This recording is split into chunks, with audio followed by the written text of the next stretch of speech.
Hello बच्चा party, कैसे हैं सभी लोग। आई होप कि सब बढ़िया होंगे एंड पढ़ाई लिखाई कर रहे होंगे। So welcome back to the channel. My name is टापरोमर and in today's video we are going to discuss Kohlrausch law. Okay, so from this particular topic boards में भी क्वेश्चन आ रहे हैं भाई, और आपके कॉम्पिटिशन एग्जाम्स में भी काफ़ी क्वेश्चंस आते हैं इससे रिलेटेड। तो चलो डिस्कस करते हैं जल्दी से बिना किसी देरी के। तो इस लॉ को समझने से पहले एक छोटी सी बात समझ लो तो शायद ज़्यादा अच्छे से क्लियर होता जाएगा। ठीक है, जैसे कि बाकी प्रीवियस सारी बातें आपको याद होनी चाहिए इसके लिए। फॉर एग्जांपल लैम्डा एम क्या होता है मैम, क्या होता है, तो ये क्या होता है आपका मोलर कंडक्टिविटी। फिर लैम्डा ई क्या होता है, लैम्डा ई मैम क्या होता है equivalent conductivity. Molar conductivity number of moles पे डिपेंड कर रहा होता था, equivalent conductivity number of equivalent gram equivalents पे डिपेंड कर रहा होता है। फॉर्मूला भी आपको याद होना चाहिए कि भाई जो लैम्डा एम होता है दोनों का फॉर्मूला एक ही होता है, इसका भी होता है K into V. Ma'am what is K, kappa ma'am, किसके किसके किसके अप्पा, इट्स नॉट किसी के अप्पा, इट्स कप्पा। कप्पा क्या होता है मैम, इट इज कंडक्टिविटी। ये जो क्या होता है मैम, अगर तुम लोग बोल रहे हो तो मतलब लिटरली मुझे फिर खून खोल जाएगा, नहीं बोलना, तुम लोग को पता होना चाहिए। ठीक है, देन लैम्डा ई क्या होता है, सिमिलरली ये भी होता है के इंटू वी।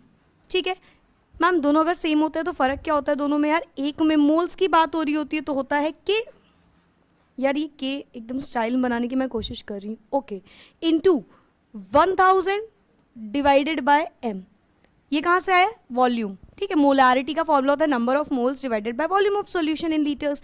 वॉल्यूम को कन्वर्ट कर लो क्यूबिक सेंटीमीटर में और नंबर ऑफ मोल्स को 1 रख दो क्योंकि वो फिक्स कर दिया जाता है। ठीक है, ये सारी बातें आपको क्लियर होंगी। प्रीवियस वीडियो में एक एक बात इससे रिलेटेड हम लोग कर चुके हैं। नाउ ये क्या होता है भाई, ये होता है K into 1000 divided bye gram equivalent, बेटा किस में आता है, नॉर्मैलिटी में, सो एन। ठीक है, ये सारी बातें आपको याद रखनी है। अब यहां से समझो कुछ टर्म्स।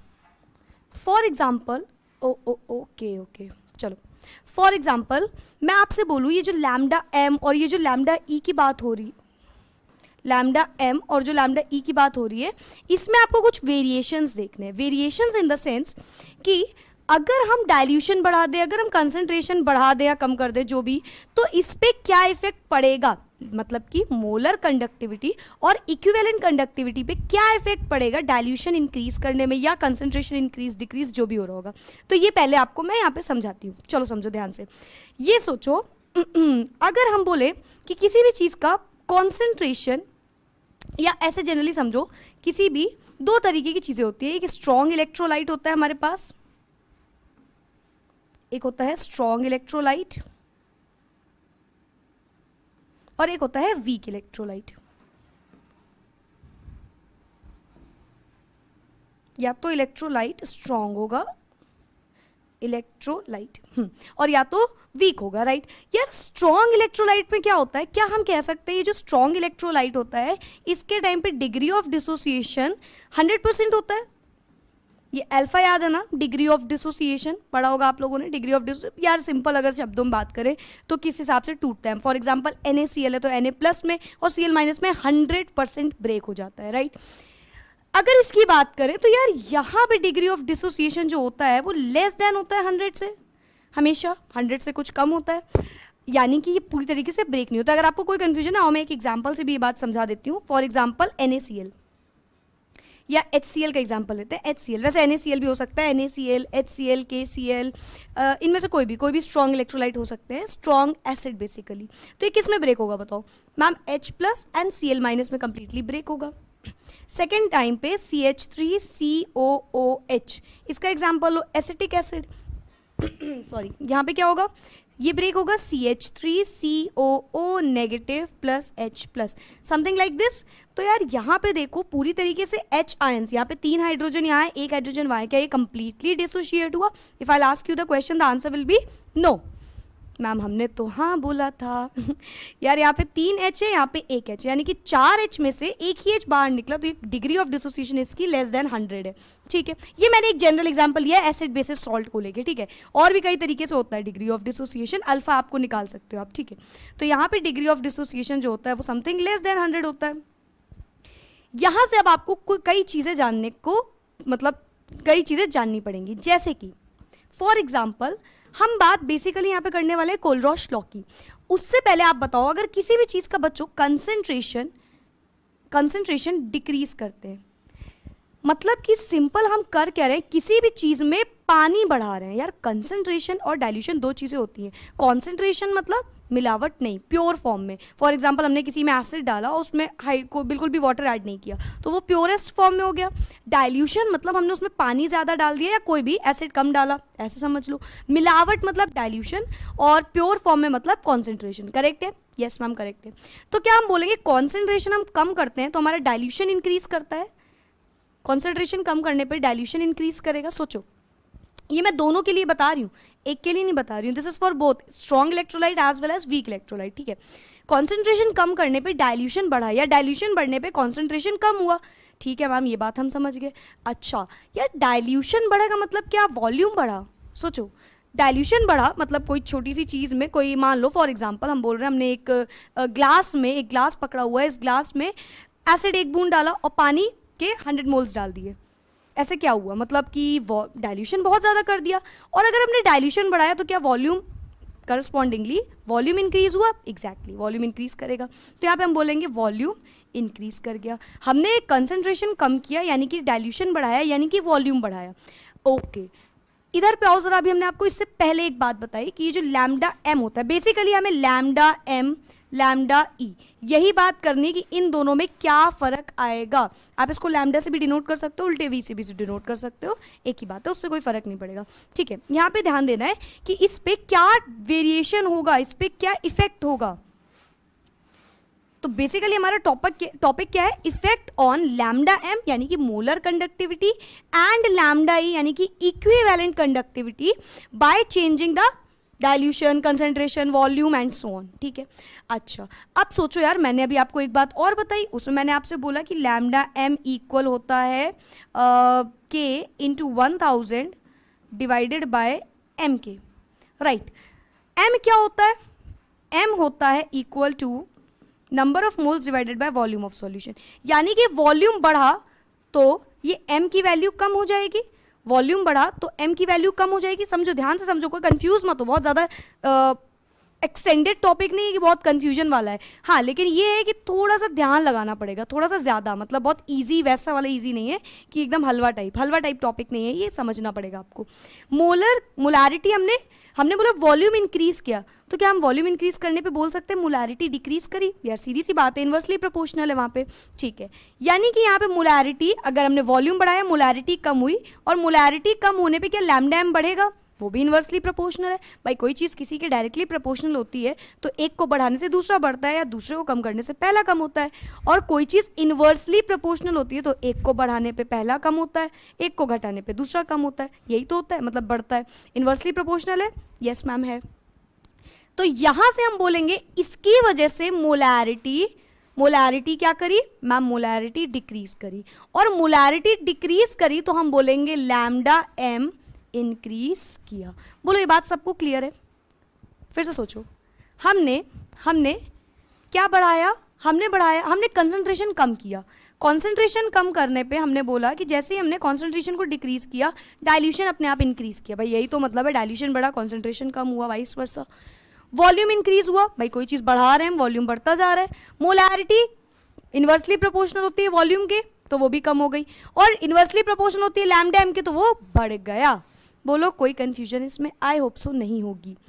अब जो चीज़ मैंने आपको यहाँ पे बताई है, एग्जैक्टली जो चीज़ मैंने यहाँ पे बताई है वो लैम्डा ई में। यार देखो, लैम्डा एम लैम्डा ई, ये जो बस चंद शब्दों का केवल ई और एम का फ़र्क है, इसमें ज़्यादा फ़र्क होता नहीं है। एक में हम लेते हैं मोल्स, एक में हम लेते हैं इक्विवेलेंट, ग्राम इक्विवेलेंट में लेने लगते हैं। राइट, तो बहुत ज़्यादा कुछ फ़र्क तो आपको भी पता नहीं होगा इसमें, तो सिमिलरली सेम चीज़ होगी सारी।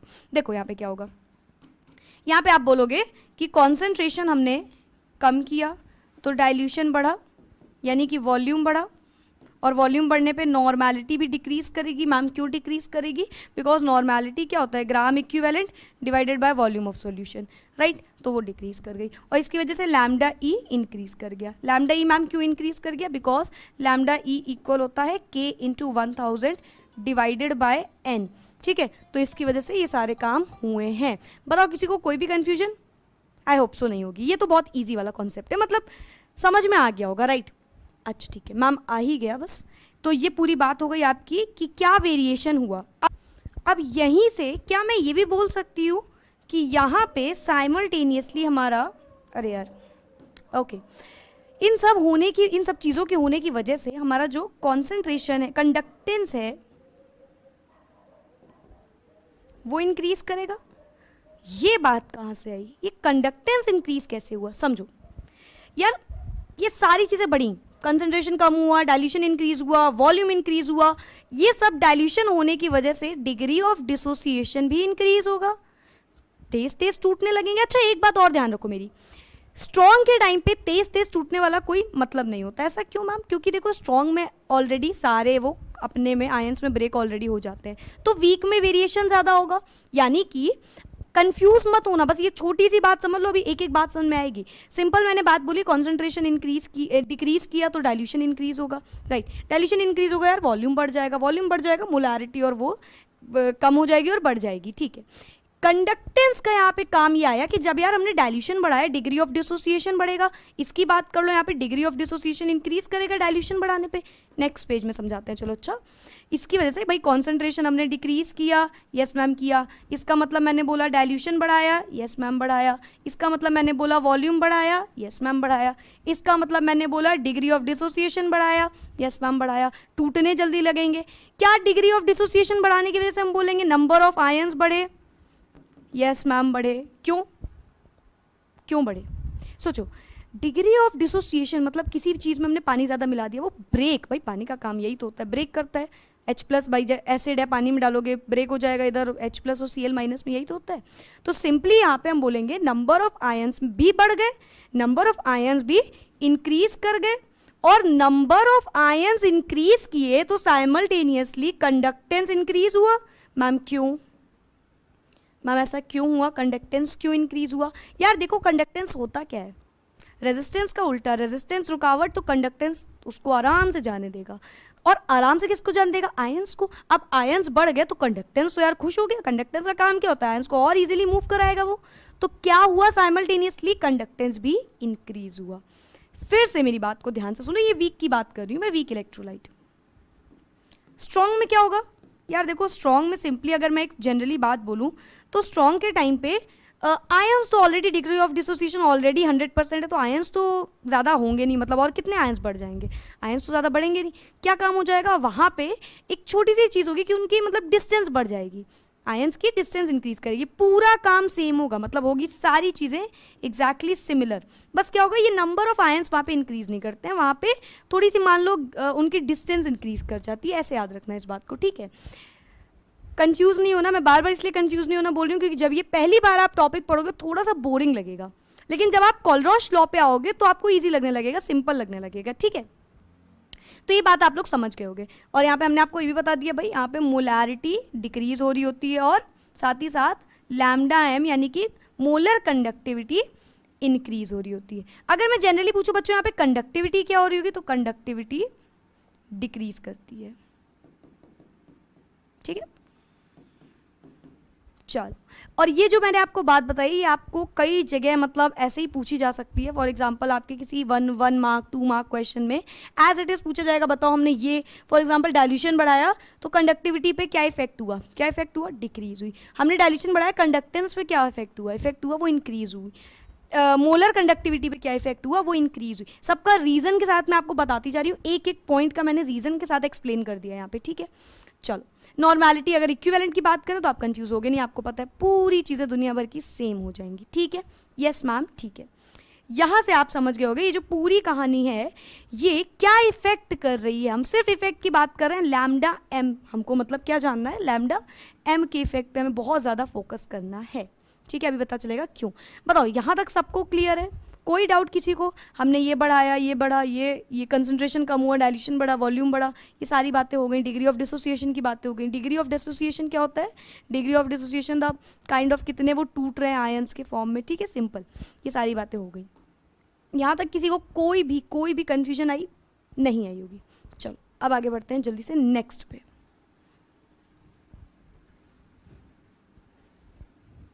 अब हम इसी चीज को एक ग्राफ से शो करेंगे. We are going to make a graph of this thing. तो इस ग्राफ में जनरली हमें बेसिकली करना क्या है, ऐसे एक लाइन यहाँ होगी, एक एक्स एक्सेस एक वाई एक्सेस, ठीक है. तो एक साइड, एक सेकेंड, अरे यार जस्ट अ सेकेंड, ये लाइन सीधी नहीं बनेगी आज पक्का. चलो ठीक है, जैसी बनी है ठीक है. ठीक है, चलो अब यहाँ पे हमें करना क्या है भाई, ध्यान से देखो. हमें एक साइड लेना है लैम्डा एम. लैम्डा एम याद है ना, मोलर कंडक्टिविटी. इन सब में अगर आपको देखो, आप अगेन वही बात, थोड़ी बहुत कंफ्यूजन कब आएगी, जब आपको प्रीवियस चीज़ें क्लियर नहीं होंगी. तो प्रीवियस चीज़ें याद रखना, बहुत अच्छे से समझ के इस टॉपिक पे आना, ठीक है. नाउ यहाँ पे क्या होगा, नीचे रखेंगे under root of concentration. Ma'am why under root concentration? बेटा देखो, एक मतलब ऐसा होता है कि अगर आप केवल सी रखोगे, if you are going to take only C, कहीं बाई रूट नहीं मिलता है मैम, सी मिलता है ज़्यादा, मतलब जनरली तो हम कोई भी चीज़ देखते हैं तो अंडर रूट में तो नहीं रखते हैं. यहाँ पे क्या हुआ कि आप अंडर रूट सी नहीं रखोगे तो ग्राफ जो ऑब्टेन होता है वो एकदम ईजिली ऑब्टेन नहीं होता. मतलब कुछ इस तरीके का ग्राफ मान लो बन रहा है ऐसे करके. और हम लोग क्या चाहते हैं, क्या कैसा ग्राफ बनाना चाहते हैं, स्ट्रेट लाइन, कर्व. जनरली हमारा बेसिस तो यही होता है ग्राफ बनाते टाइम कि इजीली कोई चीज़ समझे. अब वो और कॉम्प्लिकेटेड हो जाएगा तो क्या फ़ायदा. यानी कि ये जनरली साइंटिस्ट ने बताया हुआ है कि यार डेल्टा अंडर रूट सी रख दो तो ईजी, मतलब जब ग्राफ निकाला जा रहा था तो ये काम हुआ कि अंडर रूट सी रखने पे उसकी वैल्यू सही आ रही थी, तो कोई दिक्कत नहीं है. अब देखो यहाँ पे क्या होगा, अब होगा कुछ ऐसा कि यार यहाँ पे जब हम एक कोई भी एक स्ट्रॉन्ग इलेक्ट्रोलाइट, पहले बात करेंगे स्ट्रॉन्ग इलेक्ट्रोलाइट की. हम कोई भी एक स्ट्रॉन्ग इलेक्ट्रोलाइट रख रहे हैं तो यहां पे कुछ ग्राफ ऑब्टेन ऐसे होगा, समथिंग लाइक दिस. ठीक है, फॉर एग्जाम्पल ये हमने ले लिया NaCl. Just for an example हमने ले लिया NaCl का ग्राफ. तो NaCl का ग्राफ कुछ ऐसे ऑब्टेन हुआ, मतलब कि बहुत ज़्यादा वेरिएशन देखने को नहीं मिलेगा. जस्ट फॉर एन एग्जाम्पल मैंने यहाँ पे एक चलो लाइन भी बना दी, तो एक लाइन ये बनेगी, एक लाइन ये बनेगी. चलो इसको डॉटेड से शो कर दें, है ना. तो बहुत ज़्यादा वेरिएशन नहीं दिखा. देखो हम कर क्या रहे, कॉन्सेंट्रेशन को कम करेंगे मोलारिटी बढ़ेगी. क्या हमने आपको यही समझाया था, कॉन्सेंट्रेशन को कम करने पे मोलर कंडक्टिविटी बढ़ेगी. देखो एग्जैक्टली यही है, कॉन्सेंट्रेशन कम करने पे मोलर कंडक्टिविटी इंक्रीज करेगी. तो आप ग्राफ से भी याद कर सकते हो डायरेक्ट चीज़, ठीक है. कॉन्सेंट्रेशन कम कर रहे हैं, देखो पीछे आ रहे हैं, तो मोलारिटी मोलर कंडक्टिविटी इंक्रीज कर रही है. क्या यार स्ट्रॉन्ग इलेक्ट्रोलाइट में बहुत ज़्यादा इफेक्ट होगा? Think about it ma'am. Strong electrolyte में जनरली आयंस ब्रेक तो ज़्यादा होते नहीं है, तो बहुत ज़्यादा इफेक्ट नहीं होता. इसीलिए ये ग्राफ कुछ ऐसा बना हुआ है, मतलब बहुत ज़्यादा इफेक्ट नहीं शो कर रहा है. जनरली ऐसे नॉर्मल ऐसे ग्राफ बना है, ऐसे भी नहीं, ऐसे इस टाइप का ये ग्राफ है, मतलब बहुत ज़्यादा वेरिएशन शो नहीं कर रहा है, ठीक है. इसी के ऊपर आप कई बुक्स में दिया रहता है कि इसी के ऊपर यहाँ पे लिया हुआ है HCl और HCl का ऊपर बना है. क्यों? क्योंकि H आयंस जो है वो फास्ट मूव करते हैं. ये बेसिकली क्या है, स्ट्रॉन्ग इलेक्ट्रोलाइट, तो यहाँ पे जल्दी चलने लगते हैं आयंस. यहाँ पे आयंस जो है वो move faster, they move starts moving faster. तो इसी वजह से क्या होता है, ये सब चीज़ें इंक्रीज डिक्रीज हो रही होती हैं. नाउ मैम नाउ बनाए नहीं, नो नाउ अगर हम इसी ग्राफ को इंक्रीज कर दें, सोचो यहाँ पे ले जाए, मतलब कि क्या हम कॉन्सेंट्रेशन को ज़ीरो कर रहे हैं यहाँ पे. सोचो मेरी बात को, इस पॉइंट पे कॉन्सेंट्रेशन इक्वल है ज़ीरो के, और हमने बोला यहाँ पे कॉन्सेंट्रेशन ज़ीरो कर दो. अच्छा, क्या ये पॉसिबल है बच्चों, कॉन्सेंट्रेशन ज़ीरो करना है? इस पॉसिबल. देखो यहाँ पे हम कॉन्सेंट्रेशन ज़ीरो क्या हो सकता है, डाइल्यूशन इन्फिनिटी. कॉन्सेंट्रेशन ज़ीरो तो dilution infinity, which is not at all मतलब इजीली पॉसिबल, राइट. लेकिन हमने बोला यहाँ पे हमने लैम्डा एम इन्फिनिटी मिला. मैम ये लैम्डा एम इन्फिनिटी क्या है, molar conductivity when dilution is at infinity. हमने कॉन्सेंट्रेशन ज़ीरो किया तो इसका मतलब है डाइल्यूशन हमने एकदम 100 कर दिया, राइट, इन्फिनिटी कर दिया. इससे ज़्यादा हो नहीं सकता, ठीक है. तो यही है लैम्डा एम इन्फिनिटी. इसको लिमिटिंग कंडक्टिविटी भी बोलते हैं. Limiting conductivity at molar conductivity at infinite dilution, molar conductivity lambda M infinity is equals to molar conductivity at infinite dilution, molar conductivity at infinite dilution. बोलो बातें easy लग रही हैं? अब हमने यहाँ पे इसको इन्फिनिटी करने की कोशिश करी, ठीक है। तो ये infinite concentration zero is not possible, तो ग्राफ के थ्रू ऐसे निकाला गया। यहाँ पे हल्का हल्का लग रहा है कि हाँ चलो हो सकता है पॉसिबल, भाई यहाँ ले जा रहे हैं हम और पीछे कर दे रहे हैं तो वो इन्फिनिटी कर दे रहा है। अब अगर हम यही ग्राफ बनाए किसी भी वीक इलेक्ट्रोलाइट का,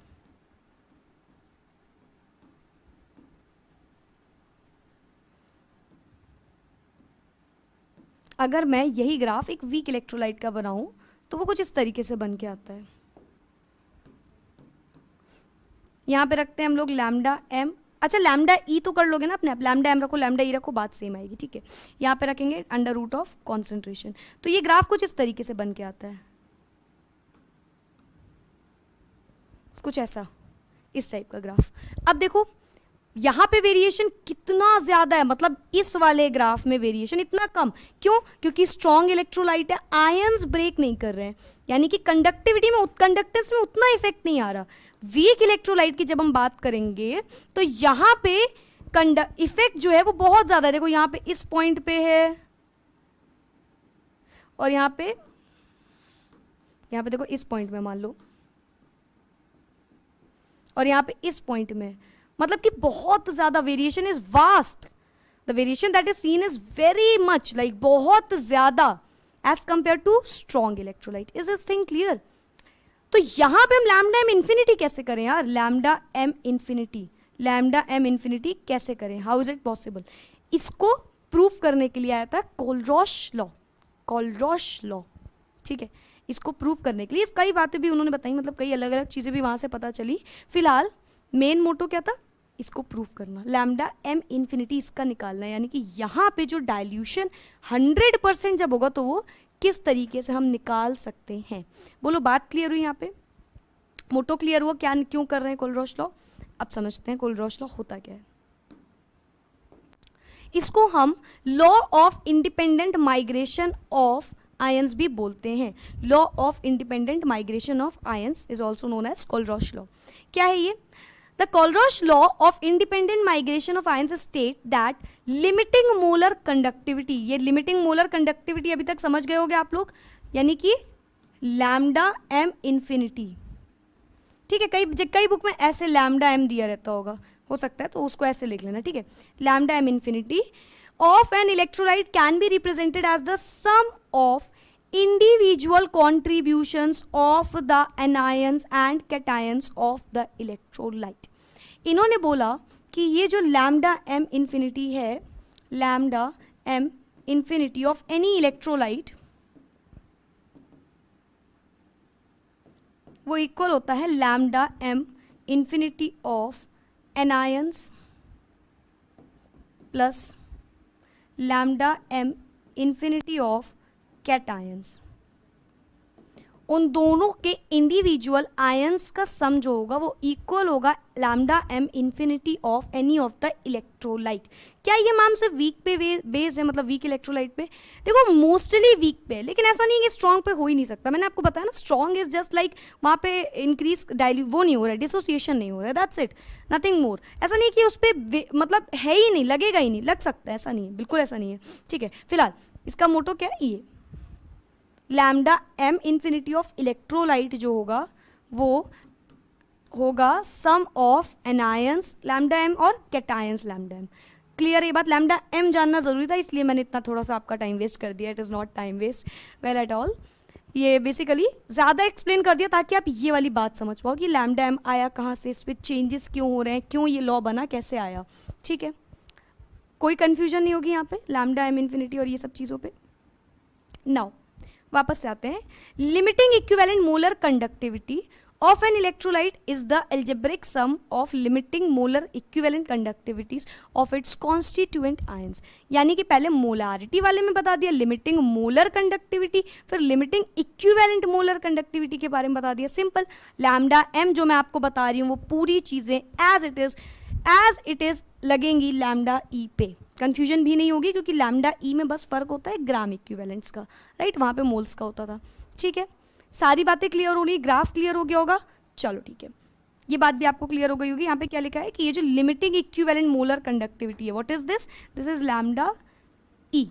अच्छा, इसको बहुत जगह most of the time lambda ऐसे दिया रहता है या फिर लैम्डा ई ऐसे दिया रहता है। तो यार सिंबल्स में आपको बहुत ज़्यादा टेंशन या कुछ लेने की जरूरत नहीं है, सिंबल्स आप अपने आप समझ सकते हो, जो आपकी बुक में गिवन हो आप एज इट इज उसको याद कर लेना, ठीक है। फिलहाल क्या होगा, हमेशा सम के इक्वल होगा। अब इसको एक तरीके से समझो तो और अच्छे से आपको समझ में आएगा। फॉर एग्जाम्पल मैंने यहाँ पे बनाया है, चलो ठीक है, यहाँ पे lambda M infinity of any electrolyte equal होता है बेटा lambda M infinity of anions, या बोल लो cations, plus lambda M infinity of anions, है ना। ये बात क्लियर है सबको। क्या हम बोल सकते हैं यहाँ से लैम्डा एम इंफिनिटी ऑफ, चलो NaCl बताओ, तो आप क्या बोलोगे मैम, ये इक्वल होगा lambda M infinity of Na plus plus lambda M infinity of Cl minus. क्या मैं यहाँ से आपको बोलूँगी ये सब चीज़ें आप समझ जाओगे, E होगा तो E एज इट इज लग जाएगा, बस M की जगह, कोई दिक्कत नहीं आएगी, नहीं आएगी। अच्छा, यहाँ पे एक चीज़ और समझो, वन मोर थिंग, अगर बेटा कहीं कहीं lambda M infinity of any electrolyte, for example CaOH whole twice, ये दिया हुआ है फॉर एग्जाम्पल, तो ये जो ट्वाइस या थ्राइस ये सब लगता है, तो आप इसको फॉर एग्जाम्पल हम बोल रहे हैं आपको CaOH होल ट्वाइस कैसे ब्रेक होगा, तो आप बोलोगे मैम Ca2 प्लस में ब्रेक होगा, प्लस OH माइनस 1 में ब्रेक होगा, और यहाँ पे लग जाएगा 2। तो ये एज इट इज यहाँ पे भी होगा। क्वेश्चन एक कर लोगे ना, अपने आप पूरी बातें समझ में आ जाएंगी, हर एक चीज़ क्लियर हो जाएगी, जो भी छोटी मोटी कन्फ्यूजन है। फिलहाल तो देखो यहाँ पे क्या हो जाएगा, lambda M infinity of Ca2 plus plus 2 lambda M infinity of OH minus. बात समझे, ये जो फॉर एग्जाम्पल ये कोई x वैल्यू है x, तो ये x आगे आ जाता है, ये मैंने समझाया केवल, कोई कंफ्यूजन नहीं होगी इसमें। कोलरॉश लॉ क्लियर हो रहा है। कोलरॉश लॉ होता क्या है, जनरली बोलता क्या है कि जो एल्जेब्रिक सम होगा उसके कैटायंस एनायंस के, वो इक्वल हो जाएगा किसी भी एक सॉल्ट इलेक्ट्रोलाइट जो भी है वहाँ पे। ऑल्सो वन मोर थिंग, कई जगह यहाँ पे अगेन सिंबल की बात करें तो ऐसे दिया रहता है कि लैम्डा कई जगह कुछ ऐसे दिया रहेगा lambda M of any electrolyte. मैं साथ में सब आपको क्यों बताती जा रही हूँ, ताकि आपको कहीं अगर कुछ और दिख जाए तो आप ये मत सोचो कि मैम ने गलत बता दिया। वो गिवन रहेगा lambda M infinity of for example anions plus lambda M infinity of cations. क्या मतलब हुआ इसमें, इसका मतलब ये है कि कई जगह बोला जाता है कि यार जो पूरा सॉल्ट है, पूरा इलेक्ट्रोलाइट है, उसको इस वाले लैम्डा से डिनोट करो और बाकियों को उस वाले लैम्डा से डिनोट करो। लिखने का तरीका है, कोई फर्क नहीं पड़ेगा, ठीक है। चलो, आई होप यहाँ तक की सारी बातें आपको क्लियर हो गई होंगी। जल्दी से क्वेश्चंस पे आते हैं। एक क्वेश्चन करोगे, अपने आप डाउट्स क्लियर होंगे, जितने भी प्रॉब्लम है, जो भी डाउट्स है, वो अपने आप आपको समझ में आने लगेगा क्या है क्या नहीं है। चलो, lambda M infinity of HCl is 420, ठीक है। Lambda M infinity of HCl given है 420। Lambda M infinity of CH3COONA given है 90। Lambda M infinity of NaCl given है 125 और निकालना है lambda M infinity of CH3COOH। बोला ना, एक क्वेश्चन करोगे अपने आप समझ में आएगा। हाँ मैम आपने बोला था, पर मुझे लग रहा है आपने एकदम गलत बोला था। हमने क्वेश्चन सुनते ही हार मान ली है। बहुत ईजी क्वेश्चन है, देखने में लगता है इसके क्वेश्चन टफ होते हैं, बहुत ईजी हैं, ठीक है। चलो इस क्वेश्चन को करते हैं। हमें क्या चाहिए, पहले उस पर फोकस। मैंने हमेशा आपको ये बात बताई है, न्यूमेरिकल्स करने से पहले गिवन चीज़ लिख लो, या जो चीज़ आपको चाहिए निकालना है वो अपने माइंड में लेके चलो, राइट। अब यहाँ से एक बात समझना, हमें निकालना है CH3COOH। फाइंड करो कहाँ ये चीज़ आ रही है, फाइंड इट आउट।